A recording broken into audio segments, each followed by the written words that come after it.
une nouvelle vidéo de trucs et astuces beauté. Je viens partager avec vous la recette d'un lait capillaire. Il s'agit d'un lait démêlant et hydratant pour les cheveux. L'hiver est là et elle vient avec son lot de problèmes. Et ces problèmes sont endommageables sur notre peau ainsi que les cheveux. Il y a le froid, l'humidité, plus l'air est humide, plus la peau devient sèche, les cheveux secs et cassants. Il y a également l'électricité statique qu'on accumule beaucoup plus en hiver. On porte plus de vêtements en laine comme vous le voyez pour se protéger du froid. On va également protéger les cheveux avec les tuques en laine.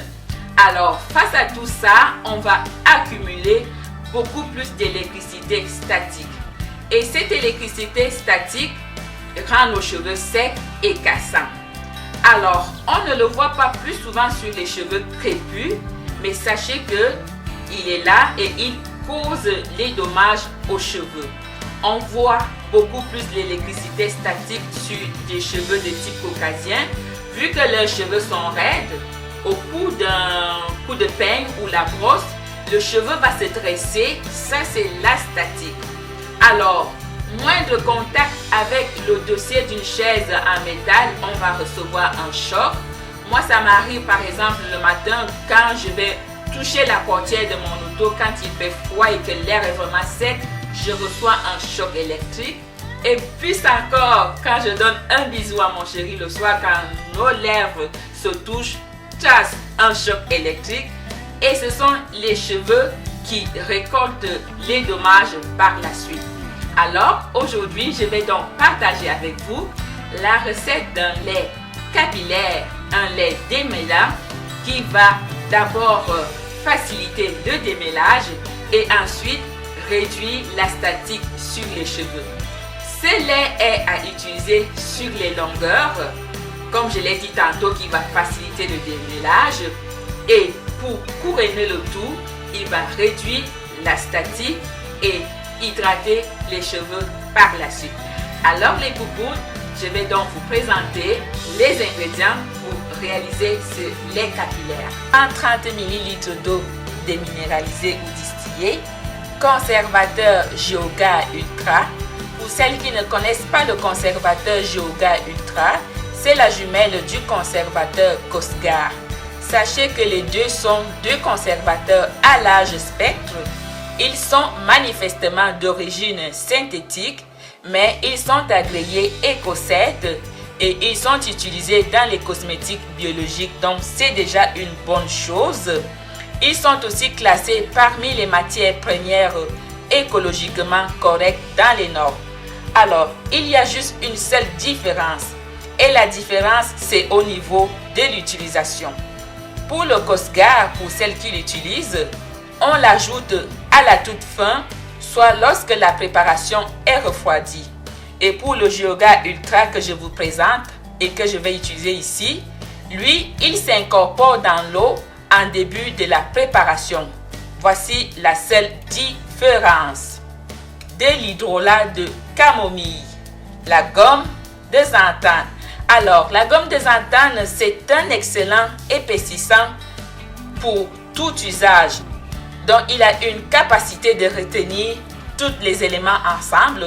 Alors, je vais utiliser cette gomme pour ce lait capillaire. Maintenant, je vous présente pour la deuxième phase, la phase huileuse. Alors, il nous faut de la glycérine. Je vous donnerai les mesures en détail au moment de la préparation. Je vais également les noter en barre d'infos. Du gel sucre.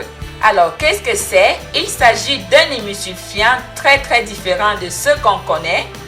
Il est à base de glycérine. Il s'utilise à froid. Ça, je l'adore et permet surtout d'obtenir de différentes textures surprenantes. On n'a pas besoin de le passer au bain-marie. Huile végétale de jojoba. Huile de noyau d'abricot. Ça, ce sont les ingrédients pour la phase huileuse.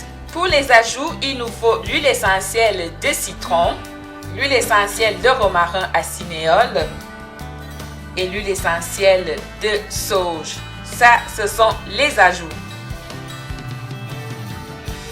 Alors, c'est parti. Avant de commencer la préparation, je vais ouvrir une petite parenthèse pour parler de cette petite balance. Alors, au courant de la vidéo, je vais vous donner les mesures en grammes. Tout ceci parce que durant mes cours, on nous a appris à mesurer la masse du produit et non le volume. Voilà pourquoi je vous donne tout le temps les mesures en grammes. Alors, pour ça, il faut avoir une bonne balance de précision. Il ne faut pas utiliser une balance de cuisine, sinon ça va fausser vos mesures. Il faut avoir une balance digitale de précision de 0,1 g. Alors voilà la petite parenthèse. On va commencer avec la phase aqueuse. Il nous faut un grand bol, 130 ml d'eau à l'intérieur du bol. Ensuite, on va ajouter le conservateur Geoga Ultra. Pour ça, il nous faut 3 g de conservateur qu'on va ajouter ici. C'est de la poudre, hein? Il faut que le conservateur se dissout bien dans de l'eau. On va ajouter de l'hydrolat de camomille. Pour ça, il nous faut 70 g de l'hydrolat de camomille.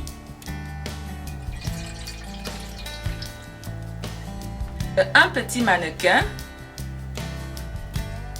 Et on va ajouter la glycérine dans ce petit mannequin. Pour ça, il nous faut 4 g de glycérine végétale qu'on va mettre ici dans ce petit mannequin. Et je prends la spatule en silicone pour aller chercher la glycérine au fond du verre. Voilà. Une fois qu'on a ajouté de la glycérine à l'intérieur de ce petit mannequin, on va rajouter la gomme de xanthane. Pour ça, il nous faut 0,6 g de gomme de xanthane. On va rajouter ça à l'intérieur et on va mélanger.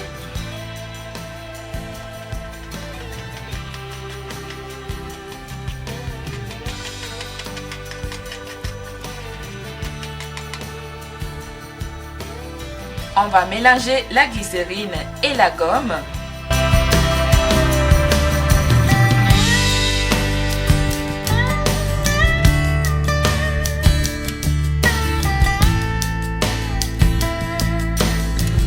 Je vais juste changer de batteur. Je prends ceci pour bien mélanger.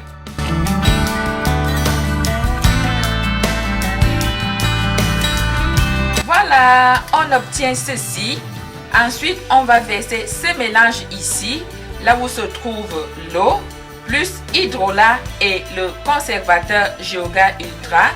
Et on va donc utiliser ce petit fouet pour mélanger le tout ensemble.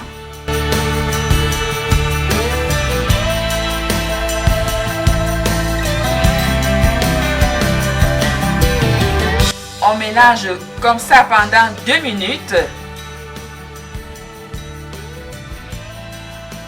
Voilà. On va le mettre de côté.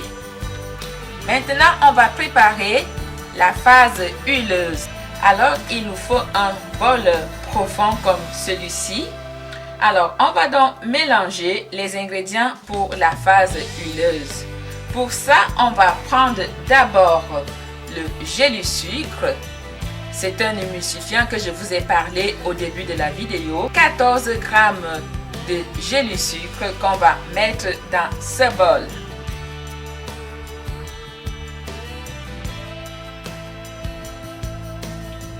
Ensuite, on va ajouter de l'huile de jojoba.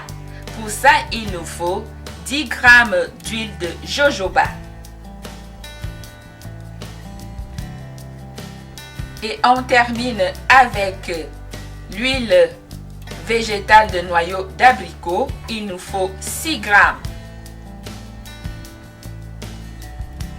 Une fois les 3 ingrédients ensemble, on va donc prendre ce mini fouet et on va aller mélanger le tout.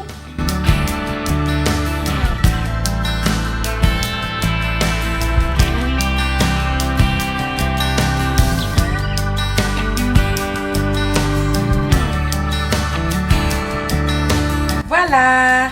Une fois qu'on a fini de faire l'émulsion des 3 ingrédients, on va donc mélanger les 2 phases. Je vais donc reculer mon bol de la phase aqueuse et je vais utiliser toujours mon fouet électrique. On va donc verser la phase huileuse dans la phase aqueuse tout en mélangeant tout doucement.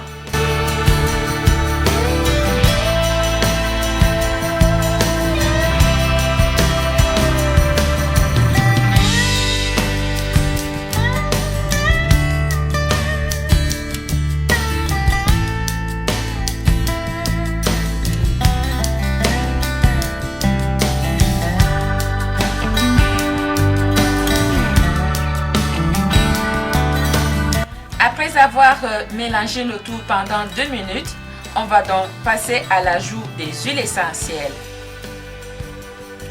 Pour ça, j'aurai besoin de ma petite balance parce que je n'ai pas mesuré les huiles essentielles. Je vais prendre ma petite balance de précision. On va juste mettre ici, et comme ça, le petit pot de mesure que voici. On va d'abord allumer la balance. Je pose mon petit pot de mesure. Vide, il pèse 3,7 grammes.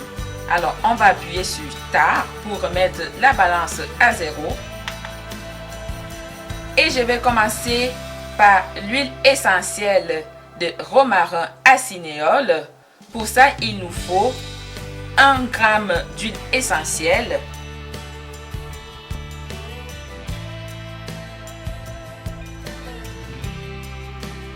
Alors là, j'ai 1 g d'huile essentielle de romarin à cinéole qu'on va ajouter.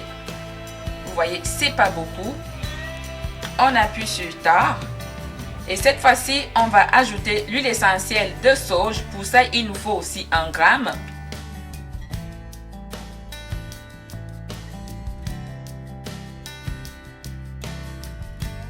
Et voilà. On va ajouter. On pose notre petit pot de mesure. On appuie sur Start pour remettre la balance à 0.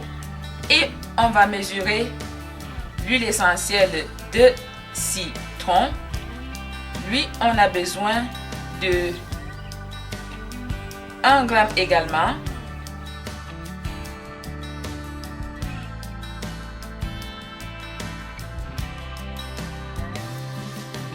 Voilà. On va ajouter. La balance de précision est vraiment super. Avec elle, on ne peut pas se tromper sur ces mesures. Ensuite, on va remixer le tout ensemble.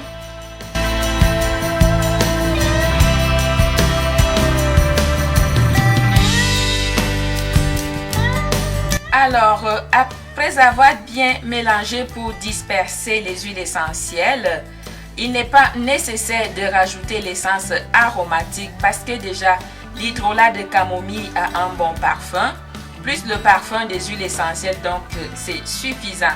Voilà, notre lait démêlant hydratant sans rinçage est déjà prêt. On va donc passer à la mise en bouteille, mais avant, je vais mesurer le pH de ce produit.